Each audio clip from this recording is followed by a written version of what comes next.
तो elasticity of demand में आगे हम लोग क्या पढ़ते हैं, लॉ ऑफ डिमांड में हम लोग क्या पढ़ते हैं, लॉ ऑफ डिमांड में हम लोग पढ़ते हैं कि सारा फैक्टर कांस्टेंट रहता है, सिर्फ एक ही फैक्टर चेंज होता है, तो अगर डिमांड चेंज होता है हम लोग बोलते हैं लॉ ऑफ डिमांड फॉलो हो रहा है।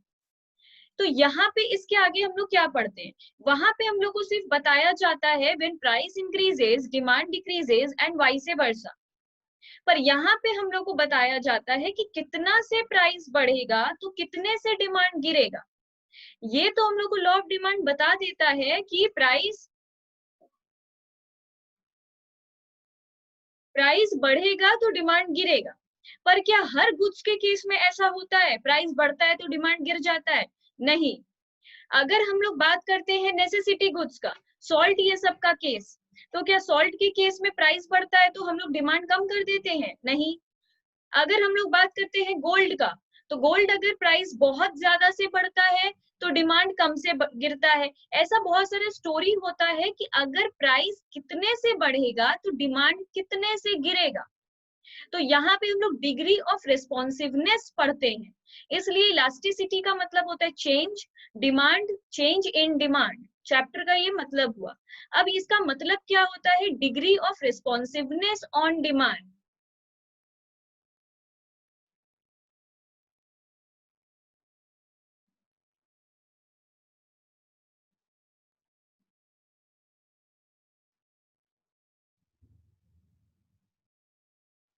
डिग्री ऑफ रिस्पॉन्सिवनेस मतलब कितने परसेंट से बढ़ेगा और गिरेगा, परसेंट कैलकुलेट करने के लिए हम लोग ये चैप्टर पढ़ते हैं।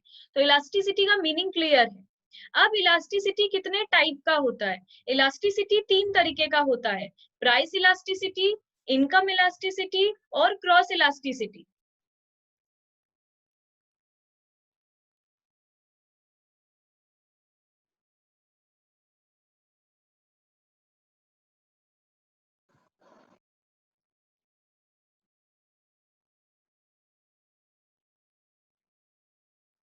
टोटल तीन तरीके का इलास्टिसिटी होता है, एक एक करके सारे इलास्टिसिटी को पढ़ेंगे। पहला हम लोगों का क्या होता है, प्राइस इलास्ट पहला होता है प्राइस इलास्टिसिटी ऑफ डिमांड।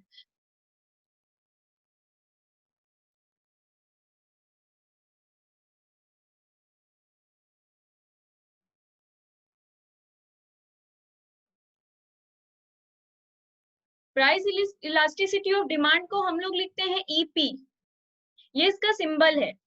अब ये कितने तरीके का होता है, ये 5 तरीके का होता है।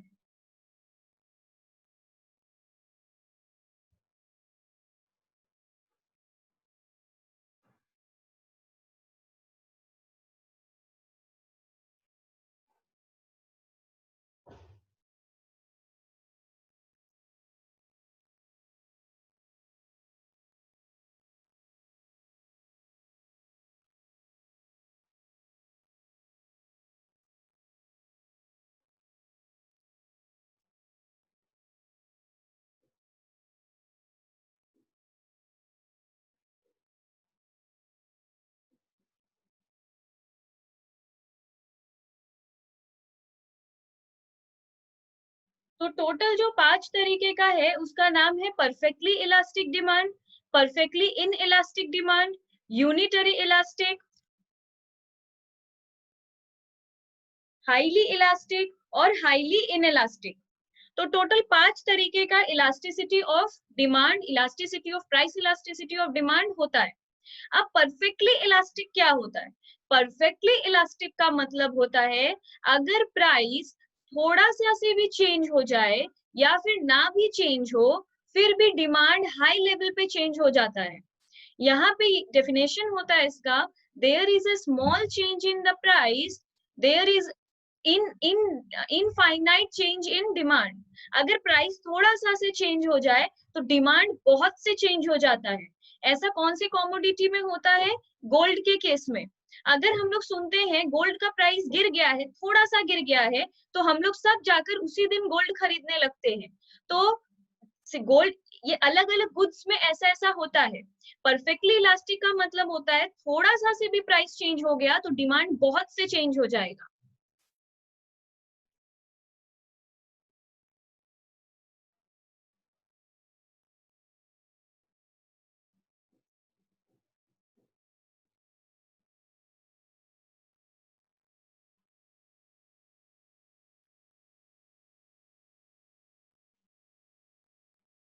अगर हम लोग देखते हैं प्राइस थोड़ा सा से चेंज हुआ तो डिमांड बहुत से चेंज हो गया। इसमें ईपी का सिंबल क्या होता है? इंफिनिटी।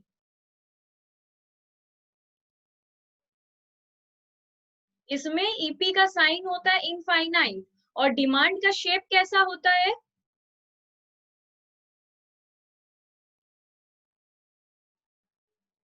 यहाँ पे डिमांड कर्व का शेप, ये जो हॉरिजॉन्टल लाइन है ये डिमांड कर्व है।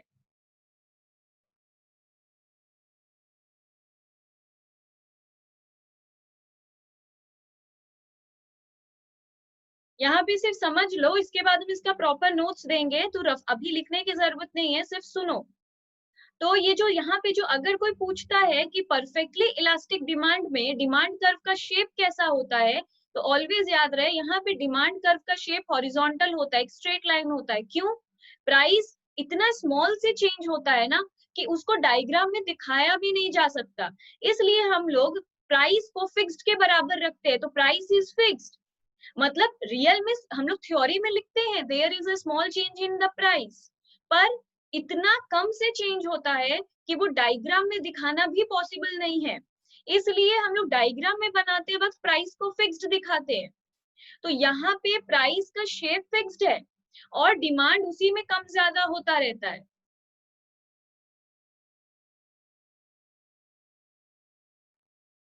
मतलब प्राइस फिक्स्ड है डायग्राम के हिसाब से और उसी में डिमांड हम लोग का बढ़ता जा रहा है इनफाइनाइटली। ठीक है, तो ये होता है परफेक्टली इलास्टिक। एग्जाम्पल है इसका गोल्ड। दूसरा हम लोग पढ़ते हैं perfectly in elastic. In elastic का मतलब होता है प्राइस कितना भी चेंज हो जाए डिमांड चेंज होता ही नहीं है। इलास्टिक का मतलब होता है चेंज, इन इलास्टिक का मतलब होता है नॉट नो चेंज। तो परफेक्टली इन इलास्टिक का मतलब होता है प्राइस कितना भी चेंज हो जाए डिमांड चेंज होता ही नहीं है। किसके केस में? नेसेसिटी गुड्स के केस में, जैसे सॉल्ट, लाइफ सेविंग ड्रग्स, मतलब मेडिसिन, ये सारे केसेस में प्राइस का कुछ भी हो जाए डिमांड चेंज नहीं होता। इसलिए इसमें हम लोग लिखते हैं if there is change in price demand does not change. Example salt, necessity goods like life saving drugs. इसमें डिमांड कर्व कैसा होता है? वर्टिकल।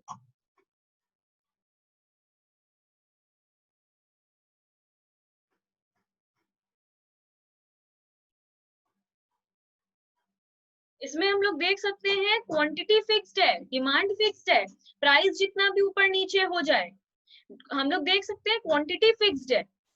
तो यहाँ पे डिमांड कर्व का शेप, कोई पूछे परफेक्टली इन इलास्टिक में डिमांड कर्व का शेप कैसा है, यहाँ पे डिमांड कर्व का शेप वर्टिकल है।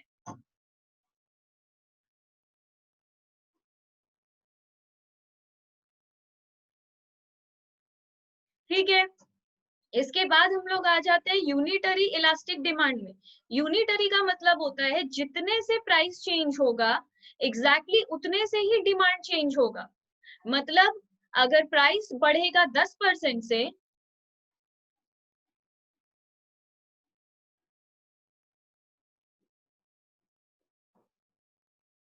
तो डिमांड गिरेगा भी 10% से। प्राइस बढ़ेगा तो डिमांड गिरेगा, ये तो लॉ ऑफ डिमांड से पढ़ के आए हैं।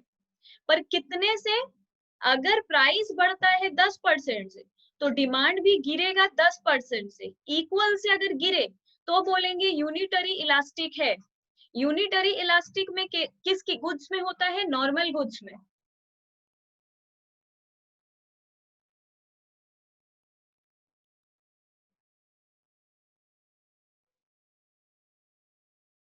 यहाँ पे डिमांड कर्व नॉर्मल होता है, जो हम लोग जानते हैं डाउनवर्ड स्लोपिंग डिमांड कर्व। यहाँ पे ये सिंपल होता है। तो यूनिटरी में कैसा होता है? Downward sloping demand curve. Demand curve का शेप कैसा होता है? Downward sloping. ठीक है, अब हम लोग आ जाते हैं हाईली इलास्टिक डिमांड में, जो फोर्थ था। हाईली इलास्टिक डिमांड में क्या होता है? हाईली इलास्टिक डिमांड में होता है प्राइस जितने से भी बढ़ता है डिमांड उससे ज्यादा से गिरता है। मतलब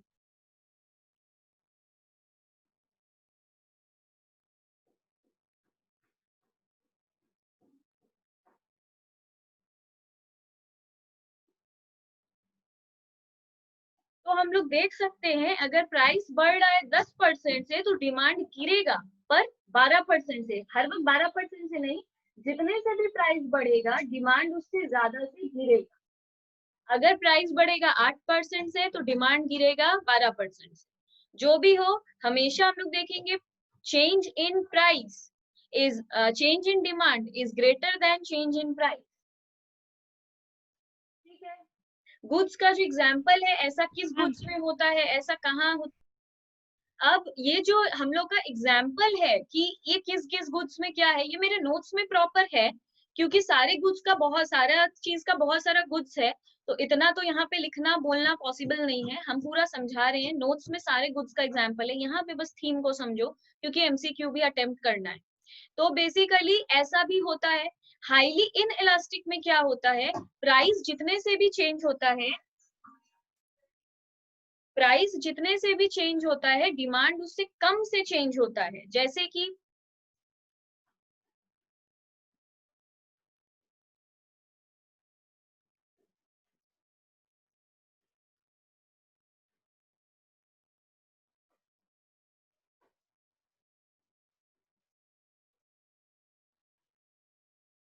तो हम लोग यहाँ पर देख सकते हैं कि अगर प्राइस बढ़ रहा है 10% से तो डिमांड गिर रहा है 8% से।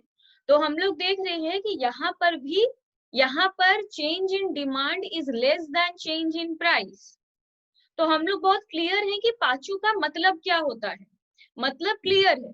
अभी ये ज्यादा क्लियर हो जाता है जब हम लोग इसका फॉर्मूला यूज कर लेते हैं कि ये कहाँ से स्टैब्लिश हुआ है। ये एक फॉर्मूला से स्टैब्लिश हुआ है, क्योंकि सम्स भी हमारे सिलेबस में है। तो इसका ईपी का फॉर्मूला क्या है?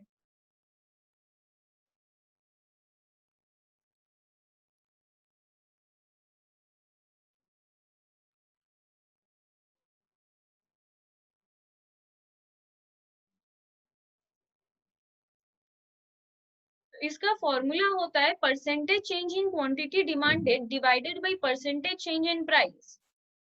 ये इसका फॉर्मूला है। तो हम लोग का पहला में क्या लिखा है, परफेक्टली इलास्टिक। परफेक्टली इलास्टिक में क्या बोला था, ईपी का साइन आ जाता है इंफिनिटी। कैसे? यहाँ पर थ्योरी हम बोले थे प्राइस अगर थोड़े से भी चेंज होता है तो डिमांड बहुत से चेंज हो जाता है। तो पर डायग्राम में और फॉर्मूला में हम लोग इसको जीरो लेते हैं। क्यों? क्योंकि प्राइस इतने कम से चेंज होता है कि इसको हम लोग कैलकुलेट भी नहीं कर पाते हैं कि कितने से चेंज हुआ है। तो डायग्राम में तो दिखाते हैं कि प्राइस इज फिक्स्ड, और चेंज में भी इसको जीरो लेते हैं कि चेंज हुआ ही नहीं। तो डिमांड अगर सोचो 10%, अगर सोचो प्राइस चेंज हुआ ही नहीं मतलब प्राइस जीरो है,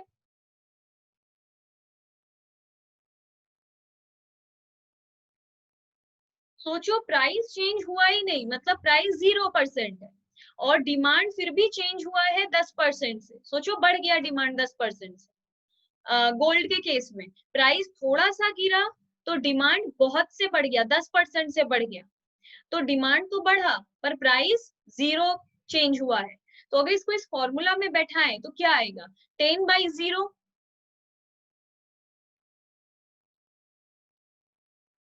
हम लोग मैथमेटिकली जानते हैं anything divided by zero is equal to infinity. Anything divided by zero मतलब 10/0, किसी भी चीज को जीरो से डिवाइड करे तो आंसर हम लोगों का इंफिनिटी आता है। तो इसमें इंफिनिटी होता है, इसलिए यहाँ पे ईपी इनफाइनाइट होता है। दूसरे फॉर्मूला में हम लोग देख सकते हैं perfectly in elastic demand, EP यहाँ पे होता है जीरो।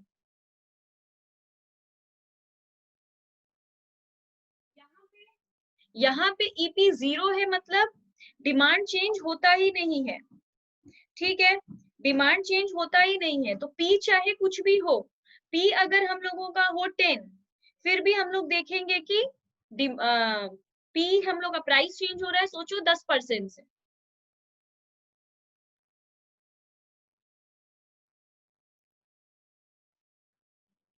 तो हम लोग क्या देख रहे हैं, प्राइस चेंज हो रहा है 10% से, पर डिमांड चेंज हो ही नहीं रहा है। ऐसा कहाँ, सॉल्ट में, मेडिसिन में, लाइफ सेविंग मेडिसिन में प्राइस कितना भी चेंज हो जाए हम लोग का डिमांड कांस्टेंट रहता है, जितना खरीदना है उतना ही खरीदेंगे। तो यहाँ पे अगर उस फॉर्मूला में बैठा है तो क्या होगा, 0/10।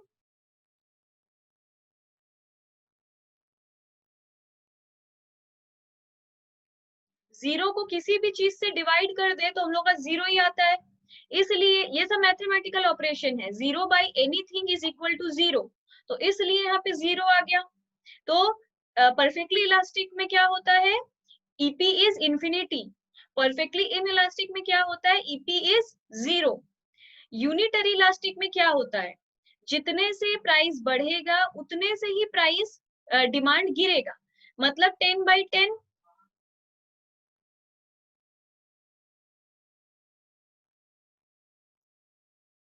तो यहाँ पर हम लोग क्या देख सकते हैं, यहाँ पे हम लोग देख सकते हैं 10/10 इज इक्वल टू 1, तो यहाँ पे ईपी होता है 1, यूनिट का मतलब होता है 1, यूनिटरी का मतलब होता है 1, तो यहाँ पे ईपी इज इक्वल टू 1 रहता है, क्योंकि 10/10 इक्वल टू 1।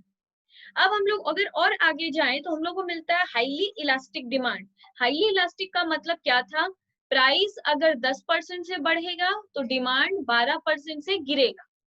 तो यहाँ पे क्या सिंबल रहेगा, यहाँ पे रहेगा डिमांड कितने से गिर रहा है, 12% से।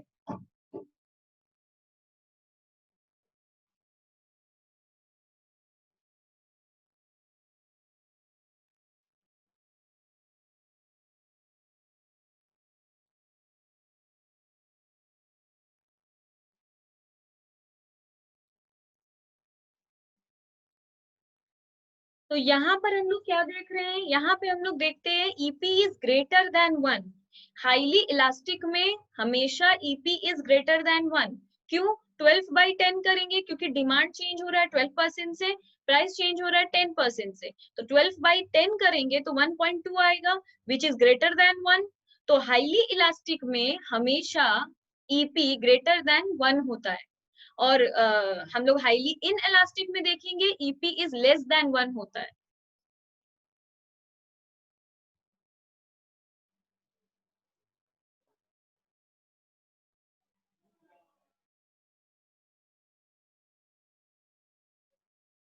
तो यहाँ पर हम लोग क्या देखें, EP is EP is less than 1 हुआ है।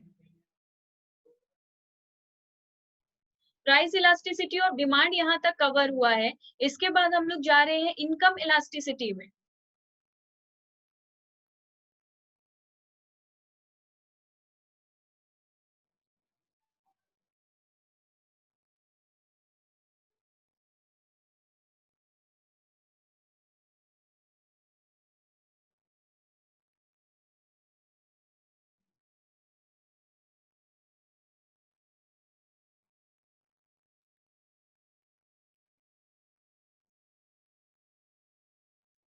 इनकम का सिंबल होता है वाई। तुम लोग बोलोगे आई क्यों नहीं, आई फॉर इनकम होता है, आई से इन्वेस्टमेंट होता है, इकोनॉमिक्स में आई फॉर इन्वेस्टमेंट, तो फिर इनकम के लिए आई नहीं वाई यूज करते हैं। तो अगर कहीं पर भी हम लोग को वाई लिखा हुआ स्टेटमेंट मिलता है तो वहां पे हम लोग उसका मीनिंग इनकम समझेंगे, इस चैप्टर में, definitely only in this chapter. तो अब इनकम इलास्टिसिटी कितने तरीके का होता है, इनकम इलास्टिसिटी भी अगेन 5 तरीके की होती है।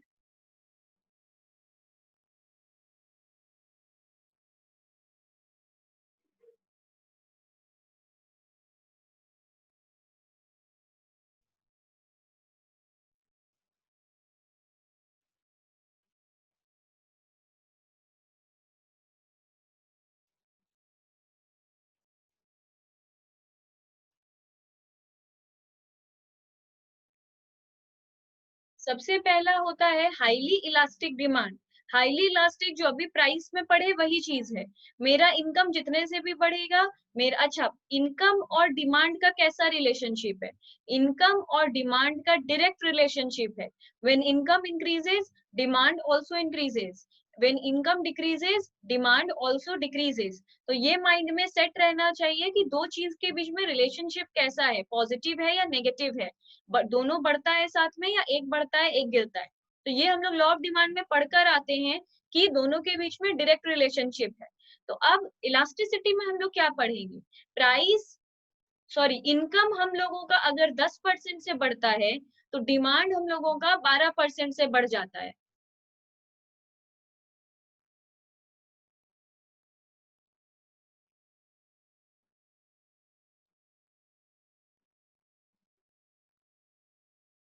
तो हाईली का मतलब अभी पढ़कर आए थे, प्राइस इनकम जितने से भी बढ़ेगा डिमांड उससे ज्यादा से बढ़ेगा।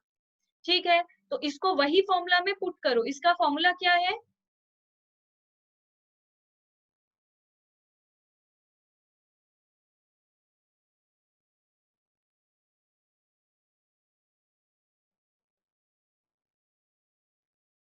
इसका फॉर्मूला है percentage change in quantity demanded divided by percentage change in income.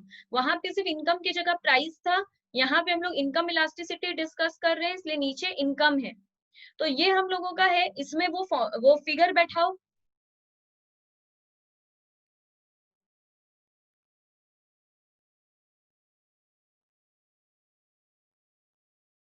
तो यहाँ पर भी हम लोग क्या देखते हैं, हाईली इलास्टिसिटी में E Y is greater than one. जैसे वहां पे EP is greater than one था, वैसे यहाँ पे E Y is greater than one है, क्योंकि हमेशा ही ये वन से ज्यादा आएगा। सेम उसी तरह हाईली इन इलास्टिक डिमांड में, अच्छा ये सब का कोई एग्जाम्पल नहीं होता है, तो इसके ऊपर सिर्फ थ्योरी होता है, कोई डायग्राम भी नहीं होता है। No example no diagram, only theory income elasticity के ऊपर। अब हाईली इन इलास्टिक में क्या होता है, अगर इनकम हम लोगों का 10% से बढ़ा है तो डिमांड हम लोगों का 8% से बढ़ता है, हमेशा कम से बढ़ता है।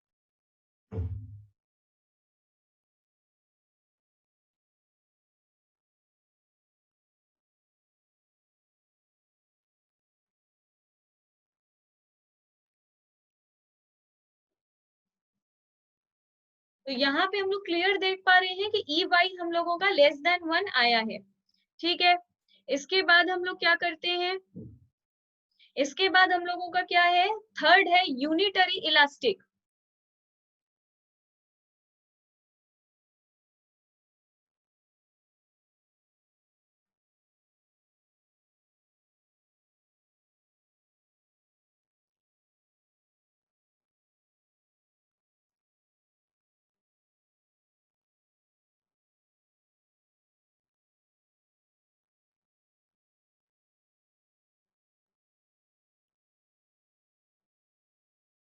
यहाँ पे भी सेम जो अभी पढ़कर आए हैं, यूनिटरी इलास्टिक में हम लोग का इनकम जितने से बढ़ता है डिमांड भी एग्जैक्टली उतने से ही बढ़ता है, इसलिए 10/10 तो वन आ गया, इसलिए यूनिटरी इलास्टिक में E Y equal to one. अब फोर्थ क्या है, फोर्थ है,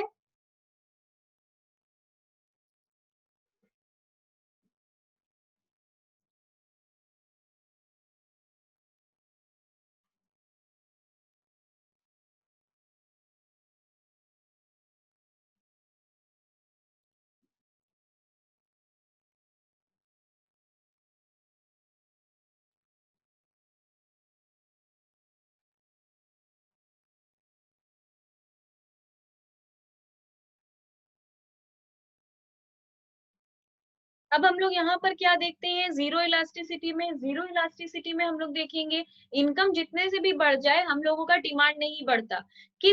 इसका सिर्फ एक एग्जाम्पल है, इसका एग्जाम्पल है नेसेसिटी गुड्स।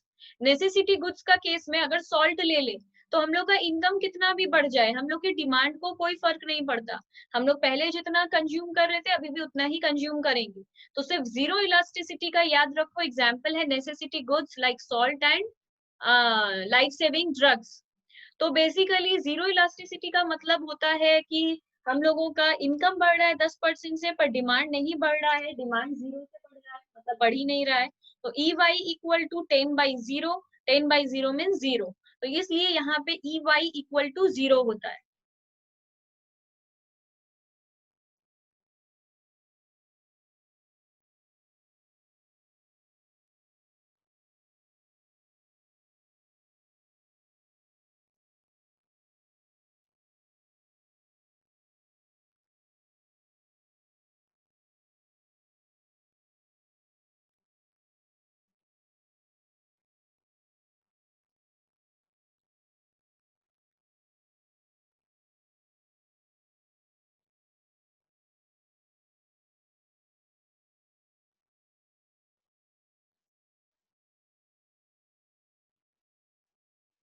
नेगेटिव इलास्टिसिटी में हम लोग देखते हैं कि जब हम लोग का इनकम बढ़ता है तो हम लोग का डिमांड गिर जाता है।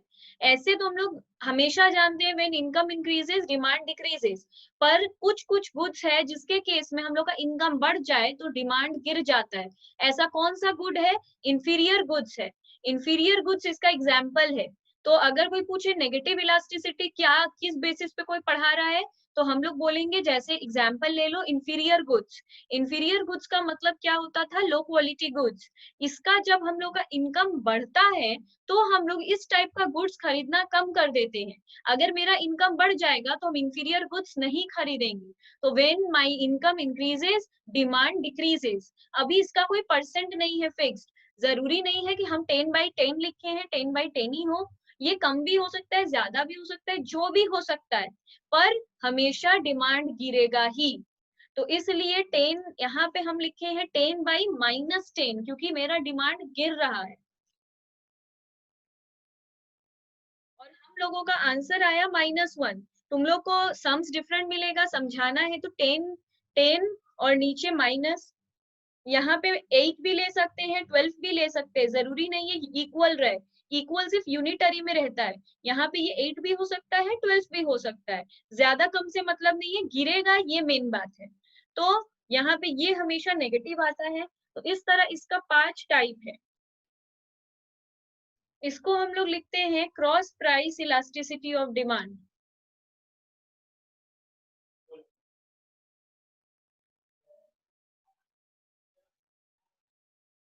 इसका इसमें हम लोग लिख रहे हैं, थर्ड पढ़ रहे हैं cross price elasticity of demand. इसको हम सिंबलाइज करते हैं ईसी से, सी बेस में ईसी।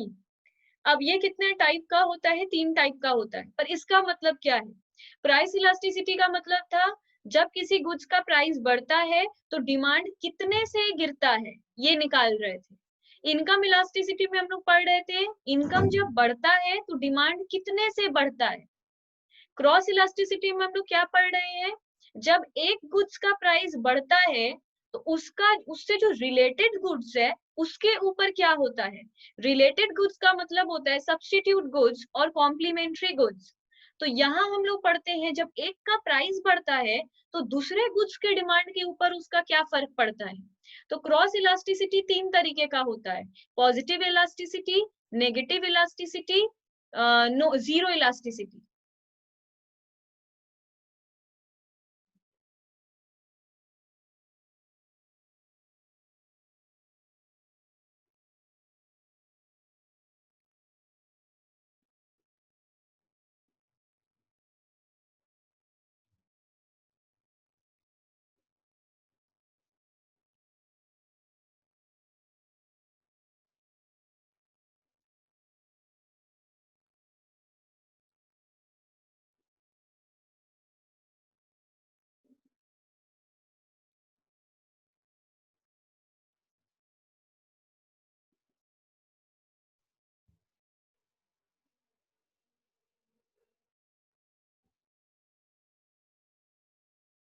तो यहाँ पे हम लोग कौन सा 3 तरीके का गुड्स के बारे में पढ़ेंगे? सब्स्टिट्यूट गुड्स, कॉम्प्लीमेंट्री गुड्स और अनरिलेटेड गुड्स। एक बार हम रिवीजन के लिए बोल देते हैं सब्स्टिट्यूट गुड्स क्या होता है। सब्स्टिट्यूट गुड्स वो होता है जिसको दो गुड्स को हम लोग ये नहीं कंज्यूम कर पाए तो वो कर ली। मतलब कोक और थम्स अप, अगर कोक का प्राइस बढ़ जाए तो हम लोग थम्स अप का डिमांड बढ़ा देते हैं क्योंकि दोनों एक दूसरे का सब्स्टिट्यूट है। अगर कोक हम लोगों को अगर प्राइस बढ़ा दे तो कोक और थम्स अप का टेस्ट बिल्कुल सेम है तो हम लोग थम्स अप पीना शुरू कर देंगे। तो उसको कहते हैं सब्स्टिट्यूट गुड्स, एक दूसरे का सब्स्टिट्यूट। कॉम्प्लीमेंट्री गुड्स का मतलब होता है दोनों गुड्स को साथ में ही कंज्यूम करना होगा, एक गुड्स का अकेले कोई यूज नहीं है। जैसे कि car and petrol, pen and ink. तो बेसिकली अगर पेट्रोल का प्राइस बढ़ जाए तो कार का डिमांड गिर जाता है क्योंकि अगर हम पेट्रोल ही अफोर्ड नहीं कर सकते हैं तो कार खरीद कर क्या करेंगे। और अनरिलेटेड गुड्स होता है जिस दो गुड्स का एक दूसरे से कोई लेना देना नहीं है। जैसे कि हमारा शूज और चश्मा। शूज का अगर प्राइस बढ़ जाए तो हमारे चश्मे का डिमांड को कोई फर्क नहीं पड़ेगा। तो स्पेक्स और शूज ये दोनों अनरिलेटेड गुड्स है, एक दूसरे से कोई मतलब नहीं है। तो इस ये 3 गुड्स का एग्जाम्पल है। अभी इलास्टिसिटी का यहाँ पे क्या मतलब हुआ? इलास्टिसिटी का ऐसे मतलब हुआ,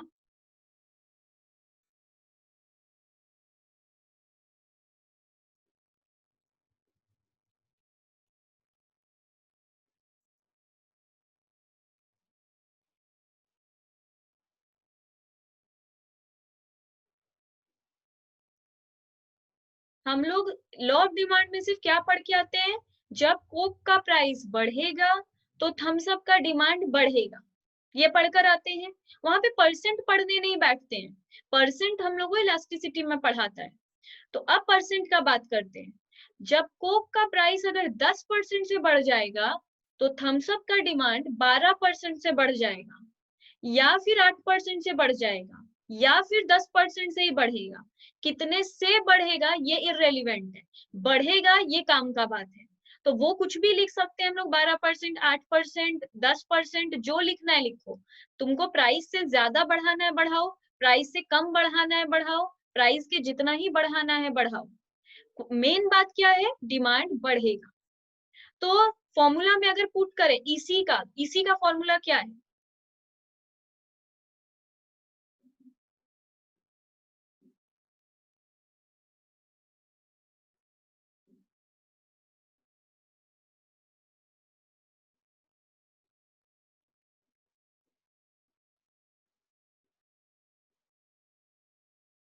ये हम ऐसे क्यों लिखे हैं, percentage change in quantity demanded divided by percentage change in price. ये तो पहले भी था, पर यहाँ पे डिमांड अगर एक्स का चेंज हो रहा है तो प्राइस किसी और गुड्स का चेंज हुआ है, इसलिए गुड्स अलग अलग है। प्राइस एक गुड का चेंज हो रहा है तो डिमांड दूसरे गुड का चेंज हो रहा है। हम देखो एक्स वाई कर दिए, प्राइस इलास्टिसिटी में एक्स वाई नहीं लिखे थे, सिर्फ क्यूडी और पी पे खत्म हो गया था, यहाँ पे गुड्स अलग अलग है। तो अभी हम लोग का डिमांड कितने से चेंज हुआ, 12% से।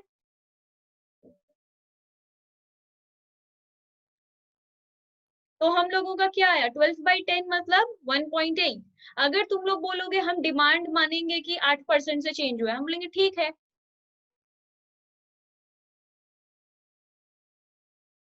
तो ये 0.8 हो जाएगा। पर घूम फिर के बात क्या है, ये पॉजिटिव आ रहा है, ये नेगेटिव तो हो नहीं रहा है। तो अगर ये नेगेटिव नहीं है पॉजिटिव है तो ये पॉजिटिव क्रॉस प्राइस इलास्टिसिटी हुआ, जहां प्राइस अगर एक गुड का बढ़ेगा तो डिमांड दूसरे गुड का बढ़ेगा। ठीक है, तो यहाँ पे ये पॉजिटिव है। नेगेटिव क्यों है कॉम्प्लीमेंट्री में, कॉम्प्लीमेंट्री में क्या होता है, एग्जाम्पल ले लेते हैं कार एंड पेट्रोल।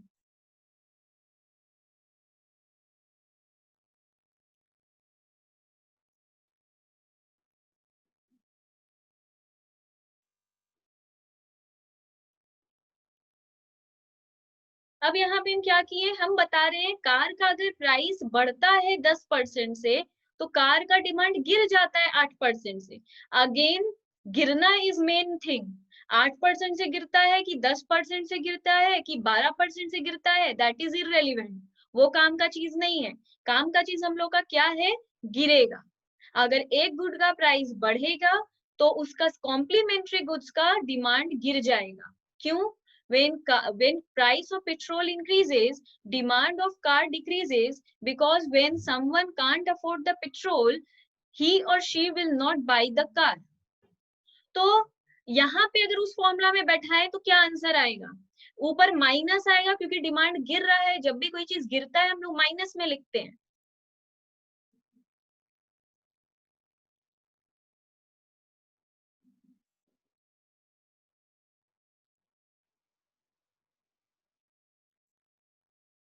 तो यहाँ पे हम लोग का ये हमेशा माइनस आएगा, अगर ऊपर माइनस है नीचे प्लस है तो always answer will be negative. तो ये क्या हुआ, नेगेटिव क्रॉस प्राइस इलास्टिसिटी। और नीचे क्या है, नीचे है जीरो इलास्टिसिटी। अगर हम लोग एग्जांपल ले लें शूज का और बाइक का,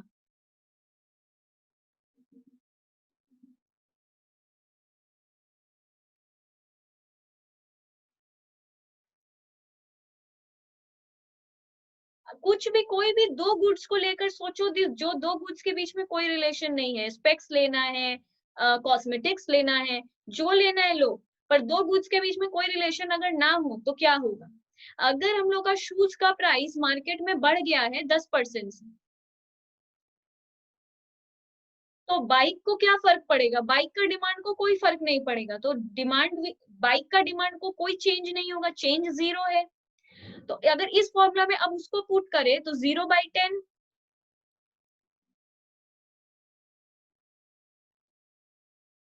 तो यहाँ पे हम लोग देख सकते हैं कि हम लोगों का 0/10 आ गया।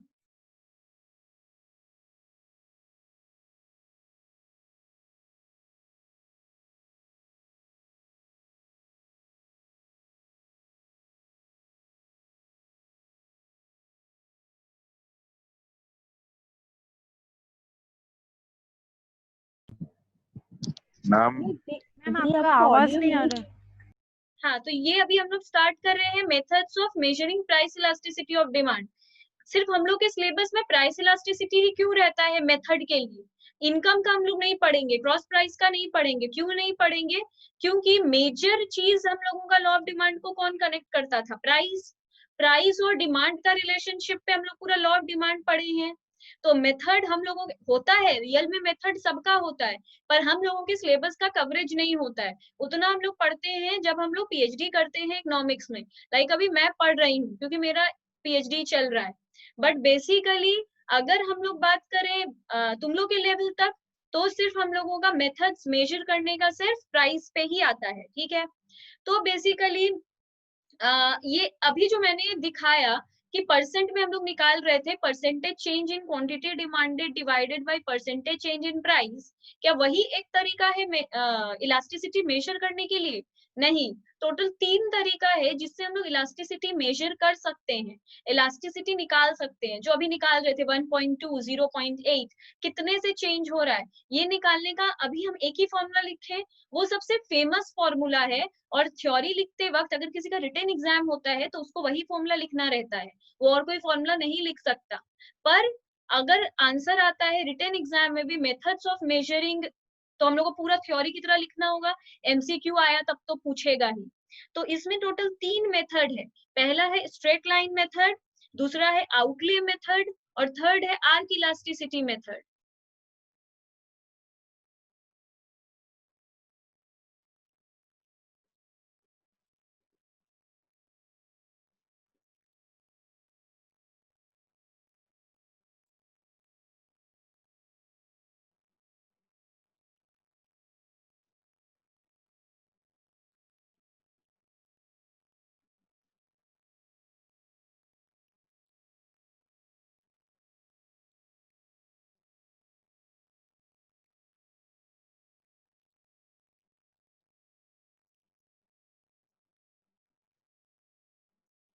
तो ये टोटल 3 मेथड है हम लोग जो पढ़ रहे थे। तो अब बेसिकली एक एक करके सारा पढ़ेंगे। जब अगर स्ट्रेट लाइन मेथड दिया है तो ईपी कैसे मेजर होगा? ईपी मेजर होगा lower segment bye upper segment. इस मेथड से अगर करते हैं तो फॉर्मूला क्या होगा? Lower segment bye upper segment.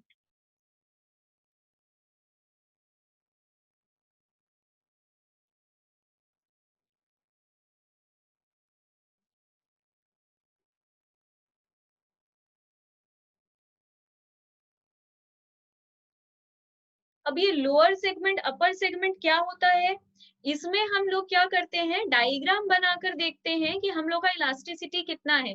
Straight line method में डायग्राम यूज करते हैं।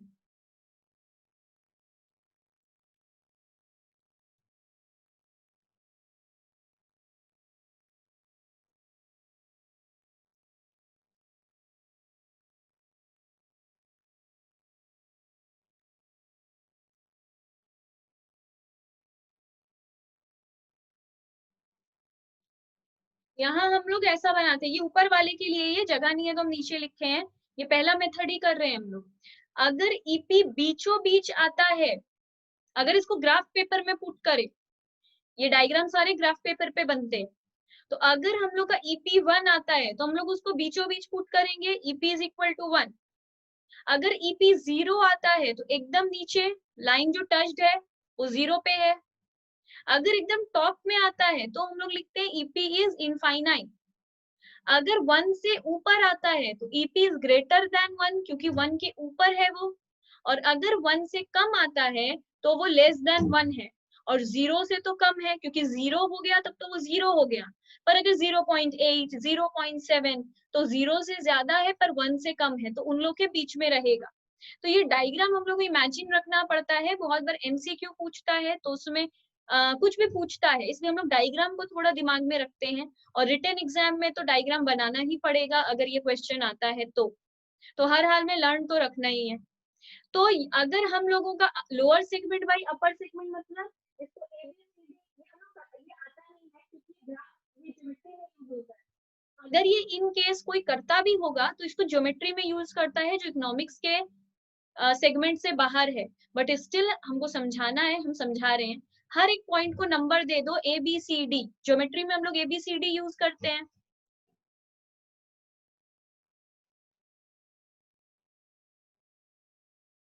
तो हम लोगों को ये ABCD हर पॉइंट का नाम है ABCDE।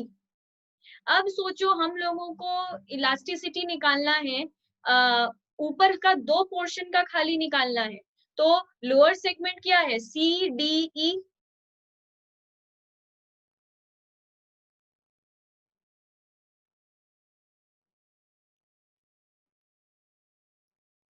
और अपर सेगमेंट हम लोगों का क्या है?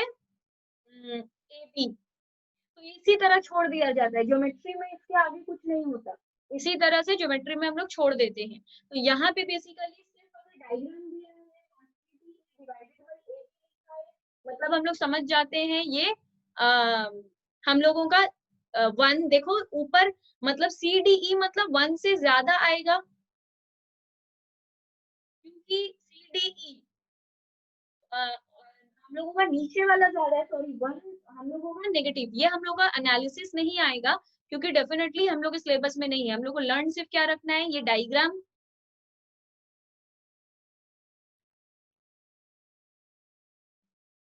बस ये 2 चीज को लर्न रखना है। तीसरा, अगर हम लोग जाते हैं आउटले मेथड में और टोटल एक्सपेंडिचर मेथड में, तो यहाँ पे हम लोग का 3 चीज आता है।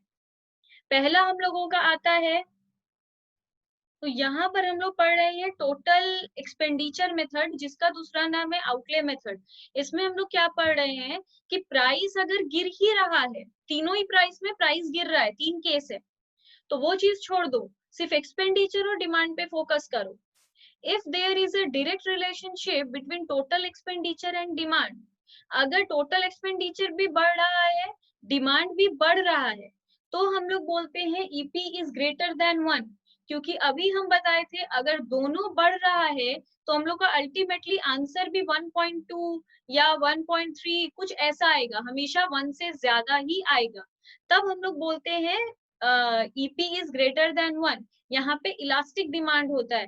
इलास्टिक डिमांड हम लोग किसको कहते हैं? हाईली इलास्टिक को। हाईली वर्ड यूज नहीं किया जाता है। अगर हम लोग को एमसीक्यू मिलता है तो लोग हाईली वर्ड यूज नहीं करता है, सिर्फ इलास्टिक डिमांड लिखा है, इसका मतलब होता है हाईली डिमांड। हाईली डिमांड में हम लोग क्या पढ़ते हैं? डिमांड ज्यादा से बढ़ता है प्राइस से। डिमांड अगर प्राइस अगर 10% से बढ़ा है तो डिमांड हम लोग का 12% से बढ़ा है, तो हमेशा 1.2 या 1.6 हमेशा 1 से ज्यादा आएगा, इसलिए यहाँ पे इलास्टिक डिमांड लिखे हैं। याद रहे एमसीक्यू जब भी आता है तो वो लोग इलास्टिक डिमांड लिखेगा, कभी भी हाईली इलास्टिक नहीं लिखेगा। अगर उन लोग को परफेक्टली इलास्टिक बोलना है तो वो लोग क्लियरली बोलेगा परफेक्टली इलास्टिक, पर हाईली इलास्टिक नहीं बोलेगा, सिर्फ इलास्टिक लिख के छोड़ देगा। हम लोग को पता होना चाहिए हाईली इलास्टिक और सिर्फ इलास्टिक सेम चीज है, तो इसलिए यहाँ पे ईपी इज ग्रेटर देन 1 है। अब अगर हम लोग देखते हैं हम लोग का एक्सपेंडिचर भी कांस्टेंट है, हम लोग का डिमांड भी कांस्टेंट है, तो हम लोगों का आएगा यूनिटरी इलास्टिक। यूनिटरी इलास्टिक का मतलब है E इज इक्वल टू 1, मतलब 10/10, 12/10 दोनों सेम है। ये टोटल एक्सपेंडिचर अगर गिर रहा है और डिमांड भी गिर रहा है, तो इसको हम लोग क्या बोलते हैं? ईपी इज लेस देन 1, मतलब in elastic. Again highly in elastic को ये लोग सिर्फ इन इलास्टिक लिखता है। तो इन इलास्टिक का मतलब क्या होता है? अगर मेरा प्राइस 10% से बढ़ता है तो डिमांड मेरा 8% से गिरता है। कम से गिरने की वजह से हमेशा 0.8, 0.7 कुछ ऐसा आंसर आता है, वो जो कि हमेशा 1 से कम रहता है, इसलिए EP is less than 1। Arc elasticity क्या है? अगेन ये हम लोगों का इसके ऊपर कोई फॉर्मूला कोई सम्स नहीं है, सिर्फ थ्योरी लिखने के लिए आता है या फिर एमसीक्यू। तो आर्क इलास्टिसिटी के केस में हम लोग क्या देखते हैं,